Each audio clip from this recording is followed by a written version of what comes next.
మధ్యప్రదేశ్‌లో దారుణం జరిగింది. 25 అడుగుల లోతున్న బోరుబావిలో 4 ఏళ్ల చిన్నారి పడి ప్రాణాలు కోల్పోయింది. రాజ్‌గఢ్ జిల్లాకు చెందిన 4 ఏళ్ల చిన్నారి మహి ఆడుకుంటూ వెళ్లి పొలంలో ఉన్న 25 అడుగుల బోరుబావిలో పడిపోయింది.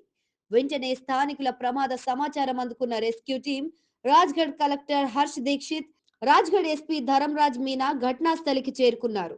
బాలికను సురక్షితంగా బయటకు తీసుకొచ్చేందుకు సహాయక చర్యలు చేపట్టారు.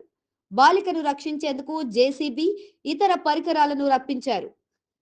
ఎన్డీఆర్ఎఫ్ బృందాలు ఘటనా స్థలికి చేరుకుని బోరుబావి లోపల చిక్కుకున్న చిన్నారికి ఆక్సిజన్ అందించే ఏర్పాట్లు చేశారు. దాదాపు 9 గంటల పాటు రెస్క్యూ ఆపరేషన్ చేసిన అధికారులు ఆ చిన్నారిని బయటకు తీశారు. అనంతరం వెంటనే భోపాల్లోని ఆసుపత్రికి తరలించారు. అక్కడే చికిత్స పొందుతూ చిన్నారి మృతి చెందింది.